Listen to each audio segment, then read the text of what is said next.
मैं ये कहना चाहूँगा कि टैलेंट बहुत है, जैसे कि हमारे गुरुजी ने कहा है कि बहुत टैलेंट है, लेकिन बात है कि उसको तराशा कैसे जाए, और उसमें अगर आपको सिद्धि प्राप्त करनी है तो कैसे आप उस माध्यम के साथ जुड़े। और इन नो टाइम तो मैं नहीं कह सकता, लेकिन वो प्रैक्टिस करते करते आप उस माध्यम तक पहुंच जाएं जहां कि आप कह सकते हैं कि आपने अपने जीवन को सिद्ध किया, और अपने काम काज के साथ साथ इस पैशन भरे फील्ड में, इस अध्यात्म के फील्ड में, जहां संगीत बहुत बहुत इंपॉर्टेंट है। हम अपने स्कूलों में जाया करते हैं, वहां पर प्रेयर्स होती हैं। किस कारण से होती हैं? इसी कारण से कि किस बच्चे के अंदर वो टैलेंट है। बस थोड़ा सा अफसोस की बात यह है कि हमारे जम्मू के स्कूल्स में कुछ ऐसा कंपलसरी हो जाना चाहिए कि कला के क्षेत्र में हम जो भी हमारे ये इंटरेस्ट हैं वो अच्छी तरह से पूरे हो पाए, और कहीं ना कहीं हम ये चीज़ें अपने जीवन में मिस ना कर लें।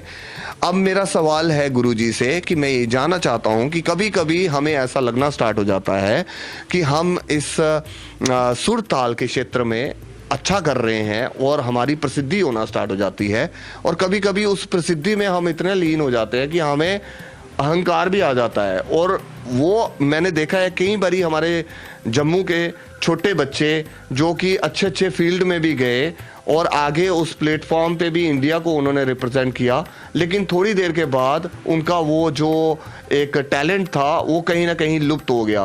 तो गुरुजी ये क्या कारण है, उसके पीछे क्या कारण है कि हमें सीमित नहीं होना है कि थोड़ी सी प्रशंसा हो गई? हम बताते हैं। ये बड़ा अच्छा प्रश्न आपने किया है अहंकार को लेकर के, क्योंकि जब साधना आदमी करता है और थोड़ा सा नाम होने लगता है तो स्वतः ही उसके अंदर अहंकार आ जाता है। और ये क्यों आता है, इसके पीछे की मैं वजह आपको बताता हूँ कि कुंडलिनी जब जागृत होती है तो उसका एक एक चक्र जो है जैसे जागृत होता है तो उस चक्र का जो अपना कैरेक्टर है उसके अंदर आता जाता है। तो उसके चेहरे पर एक चमक आती है, उसके संगीत में रस आता है। तो जैसे ही रस आता है तो वो जो सामने वाले लोग हैं वो उसको सुविधा देना चाहते हैं कि भाई आप आइए, आज हमारे यहाँ आइए, आप कल वहाँ जाइए, ये गाड़ी है आपकी, आप घूमिए फिरिए। तो वो क्या होता है कि वो जो ऊर्जा ऊपर चढ़नी थी आगे सातों चक्र में, वो तीसरे चौथे चक्र तक ही चढ़ के रुक जाती है। मतलब ये यूँ समझिए आप कि आप चौथे माले पर या सातवें माले पर रह रहे हैं और नीचे से पंप आपने लगाया और फर्स्ट फ्लोर वाले ने नलका खोल दिया अगर, तो आपका पानी नहीं चढ़ेगा। बस ये वैसा ही विधा है कि अगर आप इन चीज़ों को, जो सुख सुविधाएं आपको मिलती हैं, इनको आप अंतर्मुखी होकर के बर्दाश्त करें और चलते जाएं साधना में, तो अंततो गत्वा इंसान सन्यासी बन जाता है। अरे वाह। जैसे स्वामी हरिदास थे जी। वो किसी के लिए नहीं गाते थे, भगवान के लिए गाते थे जी। और जो किसी के लिए गाते हैं वो थे तानसेन। जी। तो तानसेन ऐसा कहा गया है कि एक बार तानसेन के जो राजा थे उन्होंने कहा, तानसेन हम तुम्हारे गुरु को सुनना चाहते हैं, भाई तुम तो अच्छा गाते हो, तुम्हारे गुरु को सुनना चाहते। तो उन्होंने बोला वो आपके लिए नहीं गाएंगे, आपको उनके पास जाना पड़ेगा। तो खैर अंत में उन्होंने सुना, जब सुना वहाँ जा कर के, तो फिर वो कहे कि यार तुम तो कुछ नहीं हो जो तुम्हारा गुरु है। अरे वाह। है ना।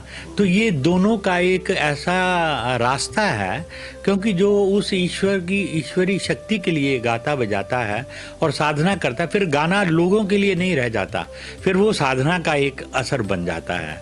आप ओंकार की साधना करें, जिसकी भी साधना करें, वो संगीत उस साधना में मिल करके आपको मुक्ति का रास्ता देता है। और जो इस भोग विलास में पड़ जाते हैं वो अंततो गत्वा मृत्यु को प्राप्त होके पुनर्जन्म ले करके फिर से इस यात्रा में आगे बढ़ते हैं। कितनी इम्पोर्टेंट और कितनी बड़ी गूढ़ रहस्य वाली बात गुरुजी ने हमें बताई है। बात सोचने लायक है, सोचिएगा ज़रूर। और गुरुजी मैं ये जानना चाहता हूँ कि ये भोग विलास, सत्वगुण, रजोगुण और तमोगुण, तो जो भी बच्चे आपके पास आते हैं, जिस भी क्षेत्र के बच्चे आपके पास आते हैं, जिस भी उम्र के बच्चे आपके पास आते हैं, जिस भी उम्र के लोग आपके पास आते हैं सीखने के लिए, ये ब्रह्मचर्य कितना इंपॉर्टेंट है इस संगीत के लिए? देखिए, ब्रह्मचर्य के साथ मैं एक दो चीजें बात बताऊंगा। मेरे पास जो बच्चे आते हैं उनको सीखने में उनके माँ बाप का ज्यादा योगदान है, क्योंकि माँ बाप दोनों आते हैं उनको लेकर के, उनको घर में प्रैक्टिस करवाते हैं और फिर लेके जाते हैं, है ना। अब ये है कि संगीत में जैसे ये समय तो बच्चे जो हैं वो निर्मल हृदय के होते हैं, वो झूठ नहीं बोलते, कोई ऐसा कार्य नहीं करते हैं। तो संगीत के लिए चाहिए ही वही निर्मल हृदय चाहिए, शांत चित्त चाहिए। परंतु जैसे जैसे इंसान बड़ा हो जाता है उसके अंदर चालाकियां आती हैं, तो जैसे जैसे चालाकियां आती हैं फिर उसके संगीत में भी असर आने लगता है। उसके संगीत में वो असर नहीं दिखता जो एक निर्मल हृदय में दिखता है। इसलिए मन शांत, चित्त शांत और हृदय निर्मल, ये दो चीजें जिस पर हों और फिर गुरु कृपा हो और अंत में ईश्वर की कृपा हो, तभी जा कर के किसी का नाम, किसी की प्रसिद्धि होती है।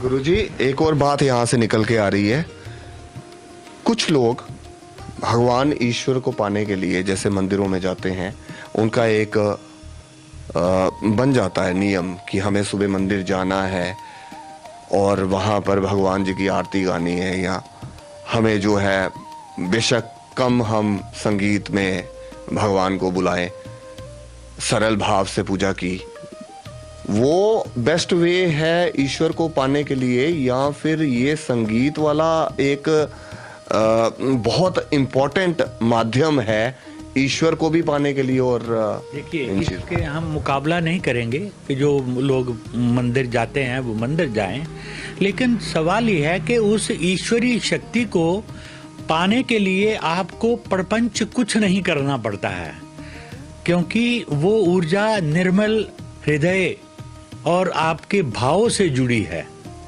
आपके पैसे से नहीं जुड़ी है। आप वहां 11 रुपये चढ़ाएं या 101 चढ़ाएं, उससे कोई खुश होने वाला नहीं है। वो है कि आप भाव कैसा है आपका, उससे यात्रा जो है, जो आध्यात्मिक यात्रा है, वो सफल होती है। जैसे लॉर्ड कृष्णा ने कहा है, देयर आर टू वेज, रास्ते तो दोनों मेरे पास ही आ रहे हैं, एक जो साधु बन के, और दूसरा जो है कर्म करके। वो ठीक है, सारे रास्ते हैं, परंतु संगीत का जो रास्ता है ये सर्वश्रेष्ठ रास्ता माना गया है।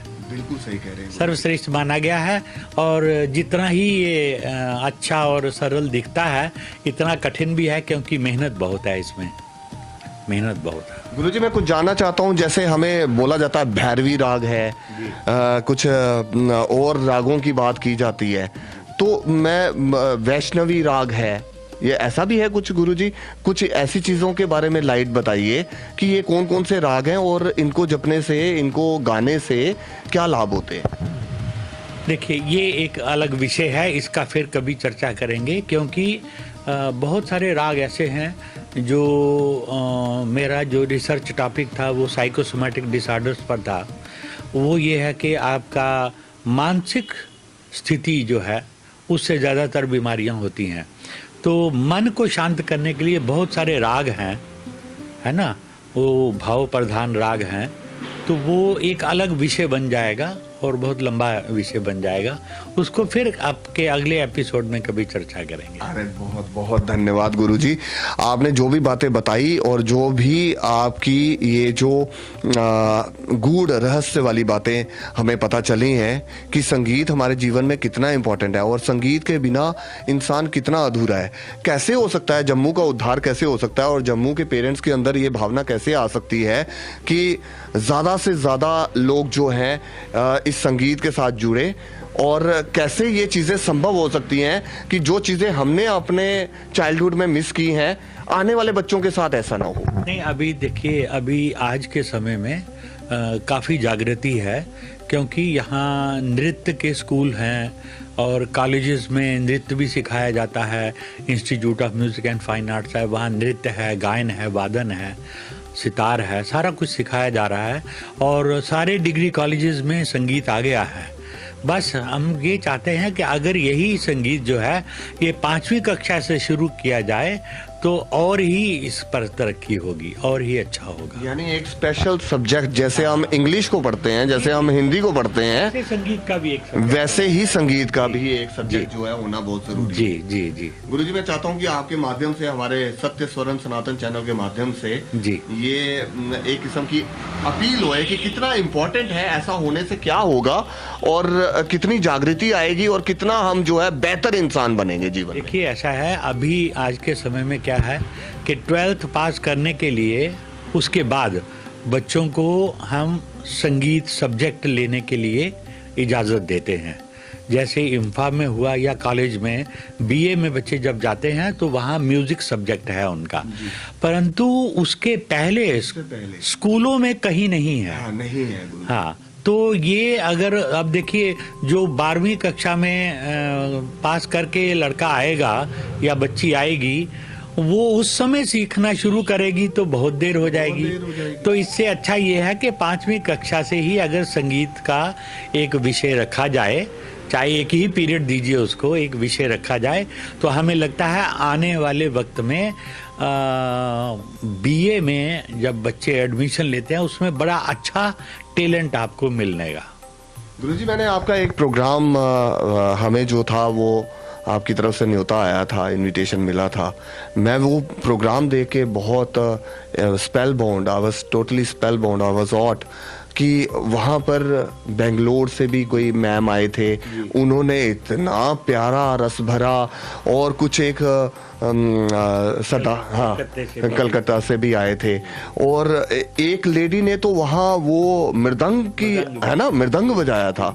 तो गुरुजी, मैं ये जानना चाहता हूँ, हिंदुस्तान की पहली महिला है वो चित्रांगना आगले रेशवाल, जो मृदंग बजाती हैं। और मृदंग पहले तो ये माना जाता था कि ये पुरुषों का साज है, लेकिन इस लेडी ने ये सिद्ध कर दिया कि नहीं, स्त्रियां भी बजा सकती हैं उसको। और आपने देखा होगा किस तरह बैठ के वो बजा रही थी। और अब तो खैर हिंदुस्तान में काफ़ी लड़कियां जो हैं वो मृदंग बजा रही हैं, तबला बजा रही हैं। मतलब कोई ऐसा शोभा नहीं है जिसमें लड़कियां नहीं हैं, हर विधा में है। और ये जो मुर्खियां और ये जो संगीत में ये चीजें आती हैं गुरुजी, हाँ, ये तो संगीत का हिस्सा है एक ना, वो तो जो भी संगीत करता है उसको सीखना ही पड़ता है। बहुत अच्छा लगता है जब क्लासिकली में हम कुछ ऐसे आप देखते हैं कि ये जो बॉलीवुड में भी कई सॉन्ग्स होते हैं जिसमें क्लासिकल का इतना अच्छा उपयोग होता है और लगता है कि यही सबसे बड़ी मदर है, जितने भी ये सुरताल हैं, जितने भी ये सॉन्ग्स बनते हैं या कुछ ऐसे है।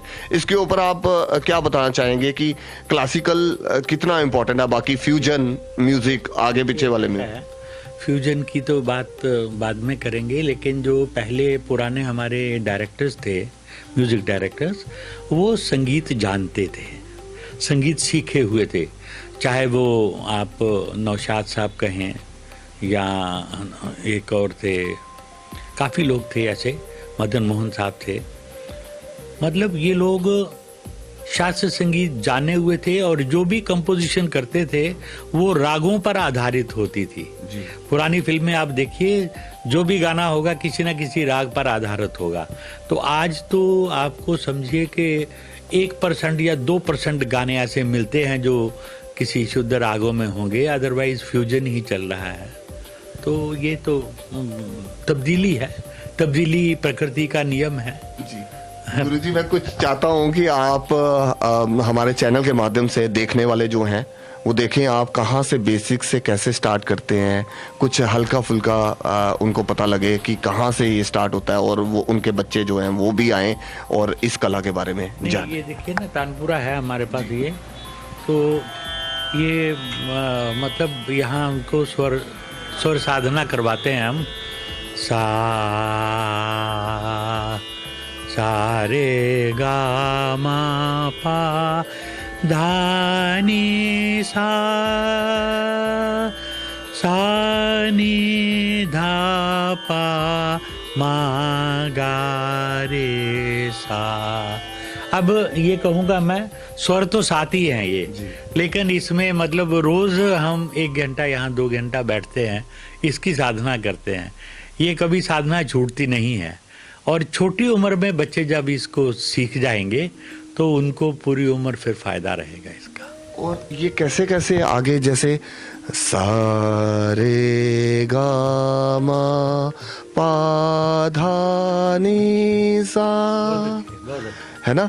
तो इसको आगे कैसे मिक्स होता है, आगे कैसे कैसे क्लासेस बढ़ती जाती हैं इसकी? ये जैसे जैसे बच्चे का रुझान बढ़ता है, उसके बाद उसको फिर आगे आगे के लेसन दिए जाते हैं। गुरुजी, मैं सच में बता रहा हूँ, आज पहली बारी ऐसे मतलब एक महान संत मैं कह सकता हूँ, उनके सामने मैंने एक कुछ ऐसे बेसुरा गाया होगा तो मैं क्षमा चाहता हूँ। बहुत धन्यवाद। फ्रेंड्स, ये थे हमारे साथ आज के खास मेहमान विजय कुमार संव्याल साहब, जिनके साथ आज का ये प्रोग्राम आपने वॉच किया और सुर संगीत के बारे में, शास्त्रीय संगीत के बारे में हमने गूढ़ रहस्य वाली बातें जो है इनसे जानी। Well, I am feeling so blessed कि आज मैं इनके चरणों में बैठ के आज ये जो हमारी बातें हुई और संगीत के बारे में बातें हुई।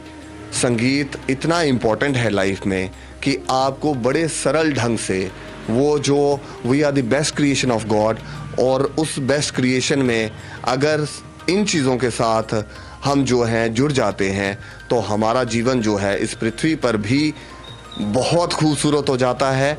और कह सकते हैं कि अंत में अंत भला तो सब भला, और गुरु जी की राह में जब हम आगे बढ़ते हैं तो हमारा अगला परलोक भी वो जो है वो संगीत के माध्यम से सिद्ध होता है। ये बात आज हमारे इस प्रोग्राम में सिद्ध हुई है। बहुत खूबसूरत सी बातें हुई। Well friends, if you want to give any sort of comments, if you want to give any sort of compliments, you more the welcome. आप सेंड कर सकते हैं हमारे चैनल में सत्य स्वरन सनातन।